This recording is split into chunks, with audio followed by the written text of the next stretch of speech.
With the addition of the 12th Paragon, the Ice Paragon, it's time to attempt every YouTuber's favorite challenge, aka getting every possible Paragon in the game to degree 100 and seeing how long they can survive for. A couple things I do want to change though, or do differently from last time, which, speaking of last time, I should preface that I've attempted challenges like these before. Notably, when there were 10 Paragons, I tested this on the perfect map, and when there were only 7 Paragons, that was on a real map. Done a little bit over 2 years ago, which, if you come to think of it, damn, Ninja Kiwi's on a pace of 5 Paragons in 2 years. At this rate, we're gonna have every Paragon finished only by, what, 2030, 2031? Anyway, getting carried away here, but with there being 5 new Paragons since the last very similar challenge I did of this, should be interesting to see how much further we get now, which, by the way, that was round 356 2 years ago. But another addition I want to add on top of all of the normal Paragons is the VTSG.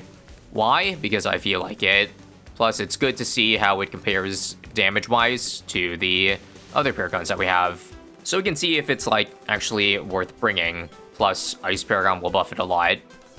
We're not going to go all out over this, but I will also try to see how early I can get all of these Paragons, and to do that requires getting the first Paragon a little bit early, so let's power level Geraldo to level 20 and get his Paragon totems down.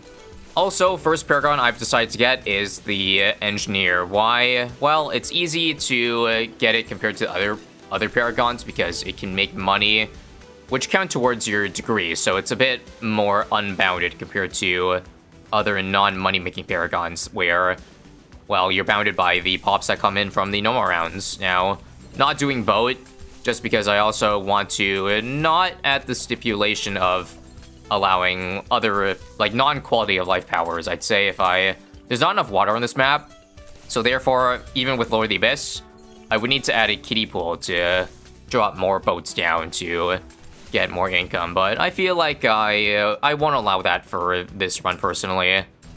So Engie is basically your second best option, which brings me to, well, if you don't know, I should go over that to get degree 100 on a Paragon requires you to fulfill all of these categories here, which can all be helped alleviated by using Geraldo's power totems, but if you want to use the least amount for each Paragon, which is 20, then you pretty much have to hit max on all of the other categories here. And if we're talking solely about the pop/damage category, which is the biggest, then yeah, that's 16 million pops that we have to accrue, which is not possible until like mid 130, so that's where the money made comes in handy.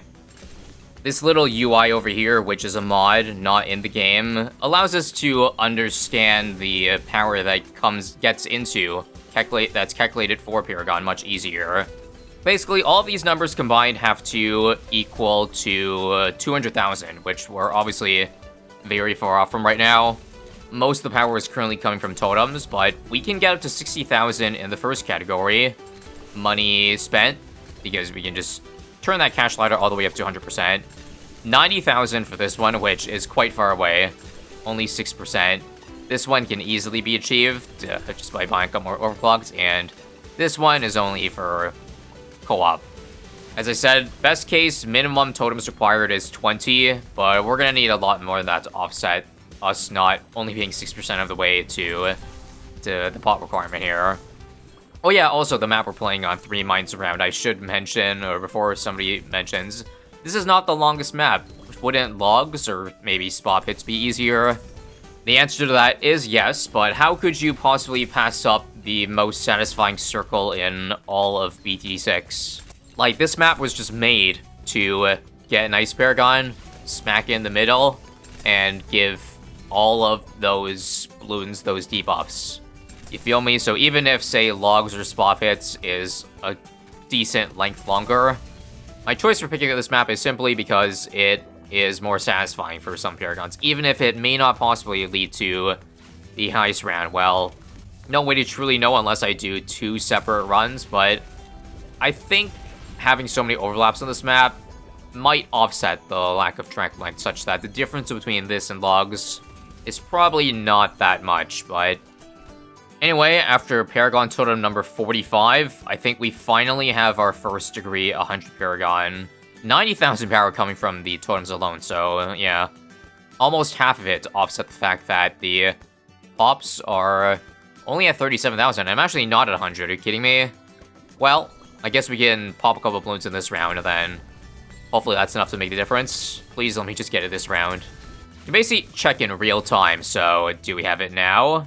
No. Let's keep waiting. Well, how about now? No. Okay, we didn't get it from 113, but how about some more pops on 114? Now? Perfect. Took long enough. As you can see, we don't have to spend this extra 200k for max cash ladder. We already get degree 100 with 1.5 million because we have the overclock side we spent like 200k on. So, blast off, and that's right. You might notice that where I upgraded the Engineer Paragon is not in the middle, which is a bit of a strange decision, isn't it? Because of the fact that it is hardly covering a lot of the track, even though this map does have a lot of overlaps. What is to do with all that missing space on the side? Simply put, it's because of the way the NG attacks. I've mentioned this a couple times before, but the Engineer being a straight line attack means attacks placed over here will be like this. Whereas if it was in the center, then it would be like this. And if there's like a bunch of bads on screen that you see, the Engineer shooting one way will only clip, well, a bad shooting up here at a time. Whereas if it was over here, then it could hit multiple. Just simple math, wouldn't you say? Anyway, our next Paragon, I've decided it's easy to get pops on Spike Factories, so I'm gonna just get that next. Plus, there might be a small issue of, I guess the passive of the Spike Paragon does do damage, but it's not a whole lot of damage, so much so that I'm okay with it taking away pops. The biggest issue is just getting pops very, very early on, but once we get to like 150 and beyond, there's gonna be more than enough pops to go around. So let's just buy the beefiest one damage tower we can right now, so that balloons don't get over here. Probably should just get some utility to keep balloons up here. How about Impale, because we're getting Ice Paragon anyway. Although, maybe it'll take too many pops right now. Time skip time. Sadly, we could not get degree 100 Spectre Paragon within 20 totems, because there just weren't enough pops to go through from 113 to 140. We were pretty damn close, though. Gotta admit, 83% of the way to the maximum, but we do have to add a couple more totems above the 20. I guess maybe if not for the ice taking 500,000 pops away, we probably could have gotten it one round earlier, but it's okay. One round isn't the end-all be-all, plus that was not my ultimate goal. Let's check in the middle, 141 here. That's a lot of damage we just got. Perfect. 2.4 million for the degree 100 triple MF.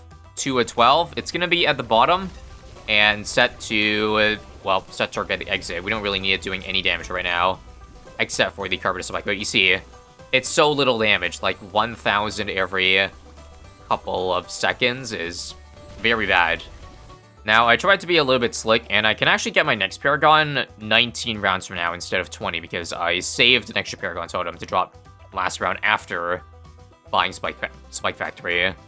My next Paragon is going to be another one that's easy to accrue pops on, but before that, let's get a TSG buff. This will make it easier to get pops on, because it'll make my tower stronger. Simple as that. It'll be Tack. Tack can be, you know, Tack Zone, add debuffs like Super Brittle, and you've got yourselves a lot of damage packed into one spot here. Not to mention, Super Brittle does pretty good damage too, so it could help get one step closer to the Ice Paragon. Yeah, like, what the hell? 100,000 damage? 190. Please, Ice, don't take the Attack Shooter's Thunder. Should I just get Ice Paragon next? Jeez. Cutting it a tiny bit close with the attack pops here. We are just about to hit 90,000 on the pop count, as we have 15 out of the 20 totems on the field, so 5 rounds to spare, not bad. I guess because we have 5 extra rounds, we might as well use this time to work on the next Paragon. And I think I'm just gonna do Boomerang. Right now, the space is a bit of a premium, though. I don't want to get rid of those overdrives that got me out of the pop, so making some room over here, that's all.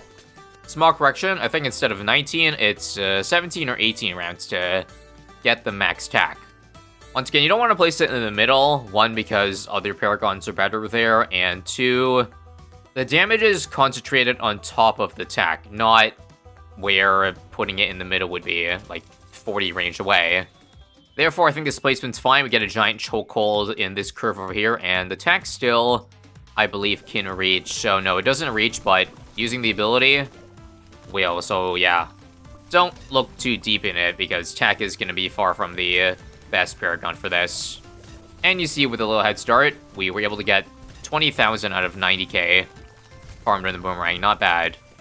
We're going to need that head start, because Boomerangs are definitely way worse than Tack shooters. Now, Paragon number 4, 20 rounds later, and it'll continue to be 20 rounds later every single time from here on out.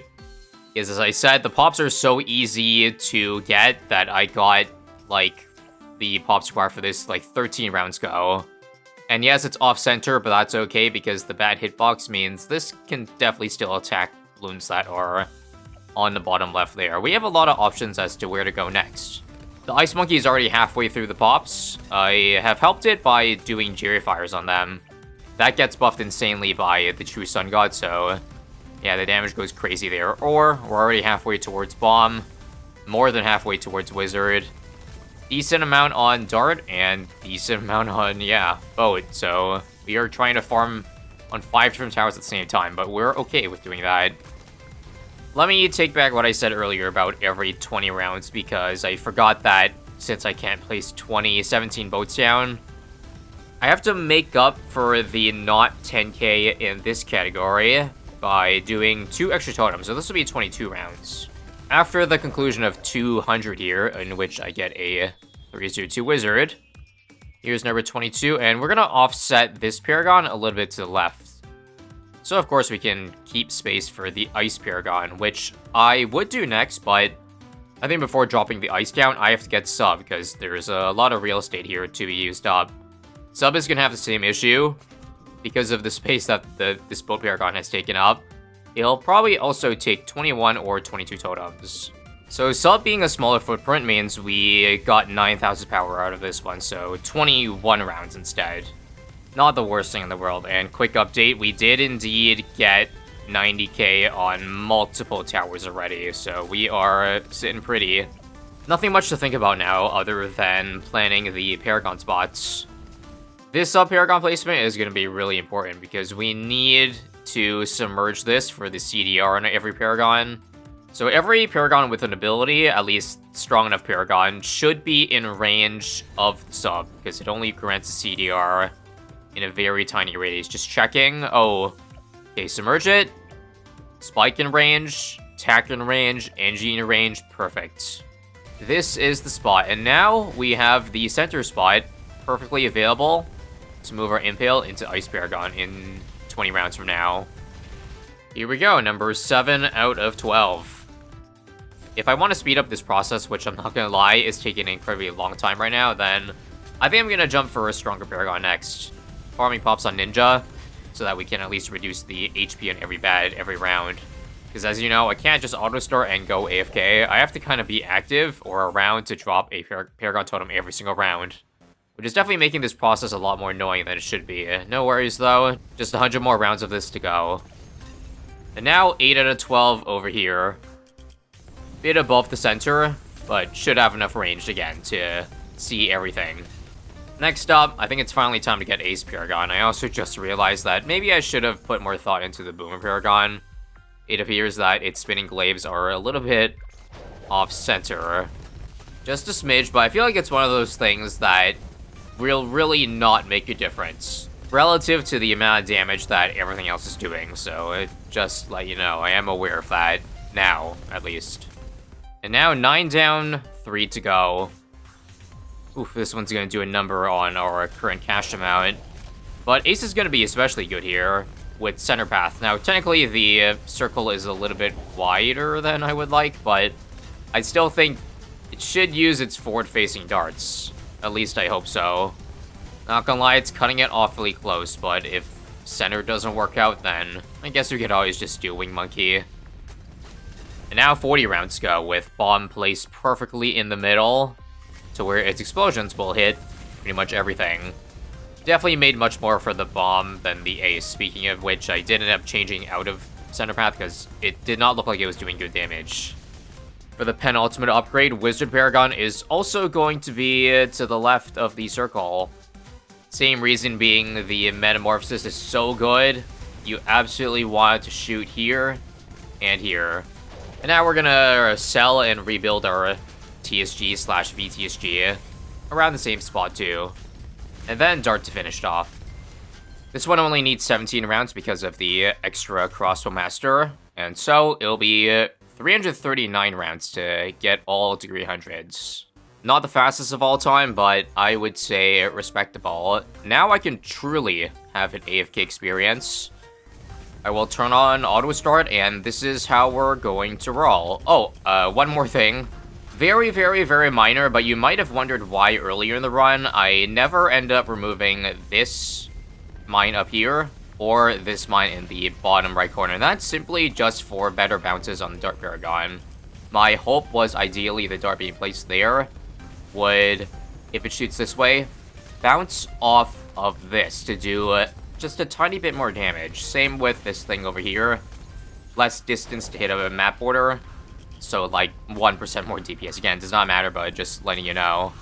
It was a very easy thing to do. Now, so I can AFK as long as possible, I'm gonna tech bot every ability that I can, even if it's, like, unoptimal. AFK tech botting abilities won't get you the highest round, so once we reach the death point, then we will control our own fate with timing abilities properly. But this is definitely the easiest way to deal with it so far.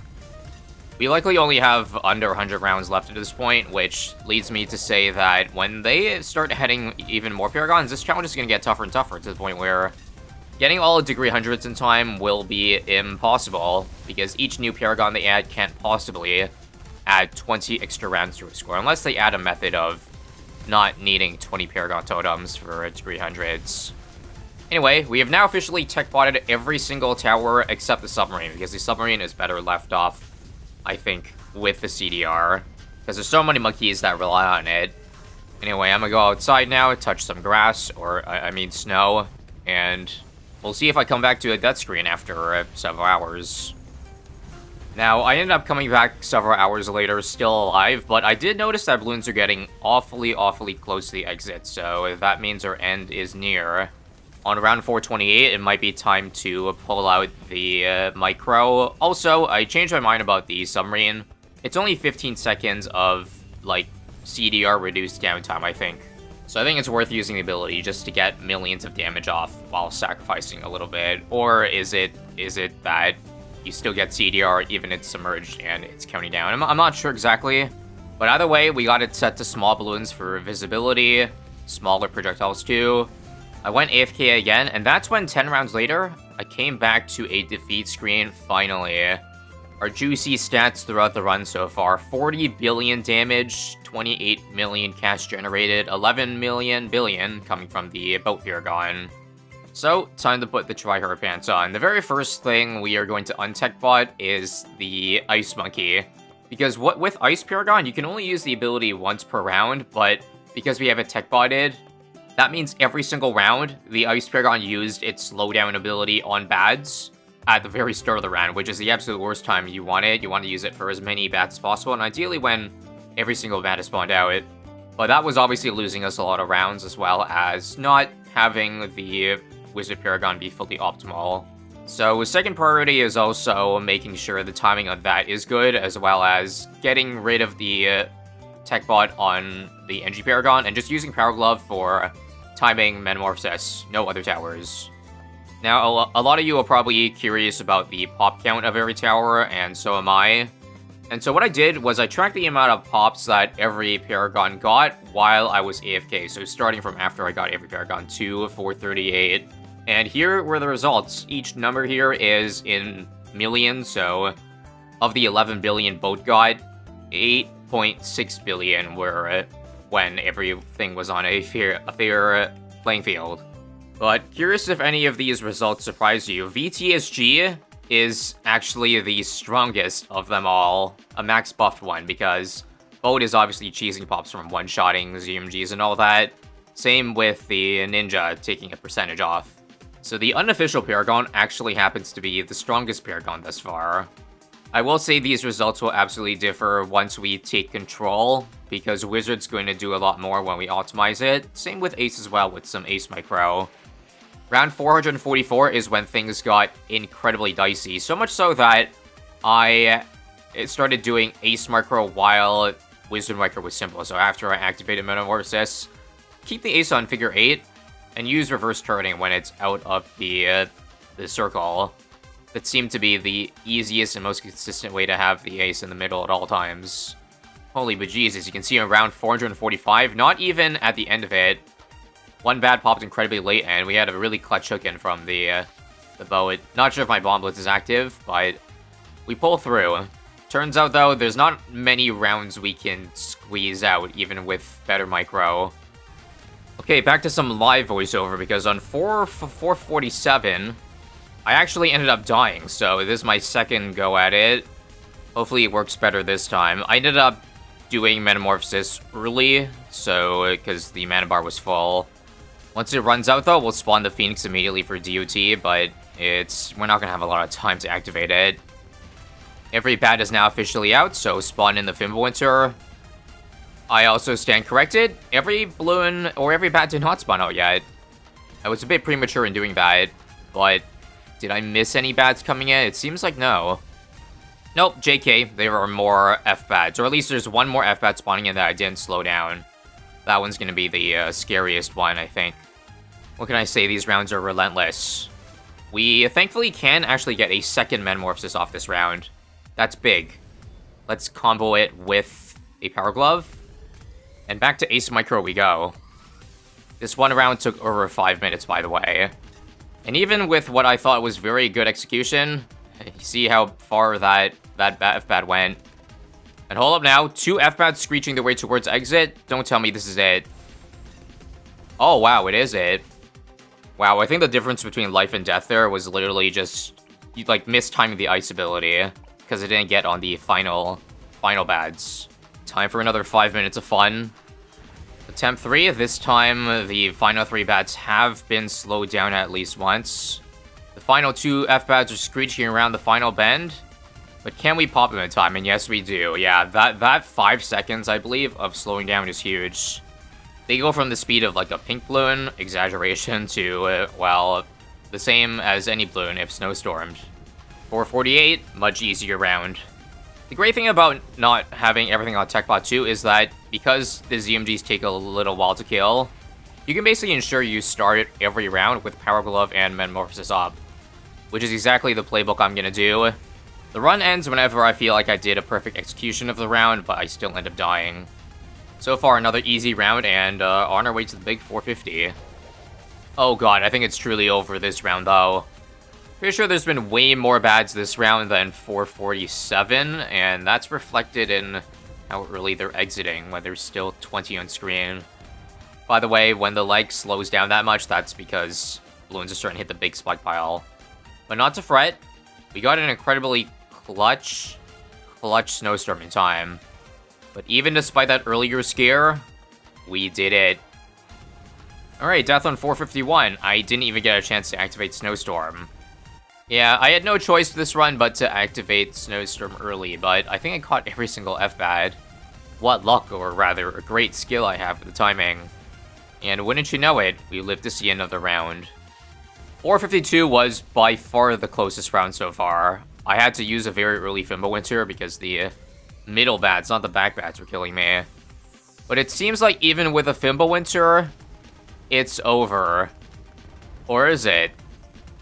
Yep, that's what you call a last-second clutch. We can't keep getting away with this, I swear.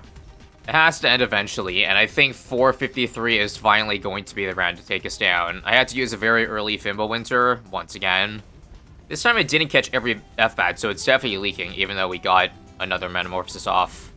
Either way, what a run, and I hope you appreciated that, because I genuinely did try to get as far as I possibly humanly could. But there has to be an upper limit to everything, and just like I did for the AFK section, these are the share of pops that every Paragon got during the tryhard section. Compared to the AFK pop pie chart, pretty similar, except, of course, a much bigger share on the wizard, and surprisingly, a bigger share on the bomb as well. If you enjoy deep runs like these, then hopefully you'll enjoy these other videos made by me as well, if you haven't seen it already. Subscribe, and thanks for watching.